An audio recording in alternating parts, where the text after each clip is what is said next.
سلام، خیلی خوش اومدین به یک ویدیوی آموزشی دیگه در رابطه با رشته ورزشی انیمال فلو. امروز قراره که با هم دیگه آندر سویچ رو یاد بگیریم. آندر سویچ جزء مؤلفه سویچ اند ترانزیشن های انیمال فلو هستش، تعویض ها و انتقال ها. بهتر بخوام توضیح بدم، هر وقت که کال اوت آندر سویچ رو میشنوین یا اصلا حالا کال اوت هم نگم، مستر بهتون میگه که آندر سویچ تو بیست، آندر سویچ تو هر حرکت دیگه ای، به هر حال شما رو از موقعیت کراب به موقعیت بیست و از موقعیت بیست به موقعیت کراب برمیگردونه. ولی برای آموزشش ما از حرکت کراب شروع میکنیم، یادش میدیم. بریم ببینیم که به چه صورت هستش. برای اینکه ببینیم که به چه صورت باید آندر سویچ بزنیم، ست کراب میشیم، تو یک موقعیت در واقع کراب قرار میگیریم و وقتی که مثلا بهتون میگن رایت لگ آندر سویچ، دست و پای مخالف، یعنی پای راست، دست چپ از زمین بلند میشه، پای مخالفی که صدا کرده که میشه پای چپ، چون الان من گفتم رایت لگ آندر سویچ، روی پنجه بلند میشین، پاشنه پا از زمین بلند میشه یا به اصطلاح خودشون پوشاندگی است. چرخش آغاز میشه و همزمان دست و پا روی زمین قرار میگیره. پس این نکته هم همیشه یادتون باشه که زانو زیر بدنتون میچرخه. ما هیچ وقت از رو برای آندر سویچ کردن شروع نمی کنیم، چه موقعیتی که چه وقتی که توی موقعیت کراب هستین و چه وقتی که تو موقعیت بیست هستین.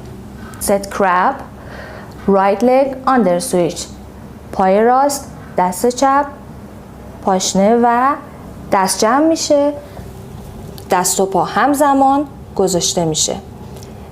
left leg under switch، جمع، بلند، همزمان. left leg under switch،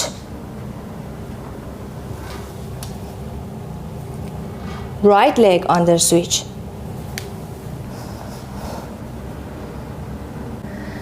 کل قضیه آندر سویچ به این صورت هستش، یا کل حرکت آندر سویچ به این صورت هستش. منتها چند تا نکته رو باید رعایت بکنید. یک این که زمانی که شما شروع به چرخش میکنید، به این معنا نیستش که وقتی که حالا فرض کنید که تو موقعیت کراب هستین و قراره که آندر سویچ کنید، وقتی که صورتتون رو به زمین میشه، معنیش این نیستش که شما چون از اینجا شروع کردین دقیقا وقتی هم که آندر سویچ میکنین موقعیتتون حتما 180 درجه تغییر بکنه. بنابراین مثلا وقتی که بهتون میگه رایت لگ آندر سویچ، هر جایی که این دست میخواد بیاد زمین، روی شما همون جهته. قرار نیستش که ما دوباره ریپوزیشن کنیم، جهت یابی کنیم و خودمون رو ست بکنیم. نکته بعدی اینه که همیشه یادتون باشه وقتی که بهتون میگه پای راست آندر سویچ، پای راست بلند میشه، همزمان دست چپ هم از زمین بلند میشه. چه راست چه چپ فرقی نمیکنه، دست و پا مخالف. رایت لگ آندر سویچ و کاری که باید شما در مرحله بعدی انجام بدیم بالا آوردن پاشنه اون یکی پاتونه که میشه اینجا الان پای چپ و دستتون رو جمع میکنین، چرخش رو آغاز میکنین، میذارید زمین دست و پاتون رو همزمان. یادتون باشه دستاتون و پاهاتون از عرض شونتون بازتر و یا کمتر نباشه اندازش. left leg under switch، پای چپ، دست، پاشنه، دست جمع، چرخش آغاز، همزمان.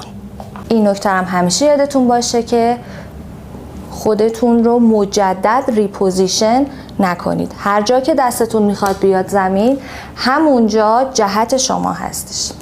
خیلی ممنون که تا اینجای ویدیو همراه من بودین. هر سوالی در رابطه با این حرکت داشتین کامنت کنین برام. خوشحال میشم که کامنتاتون رو جواب بدم. به اضافه این که به یاد داشته باشین برای انجام این حرکت حتما عضلات کورتون رو منقبض بکنید و حرکت بسیار حرکت خوبی برای قوی کردن کورتون هستش.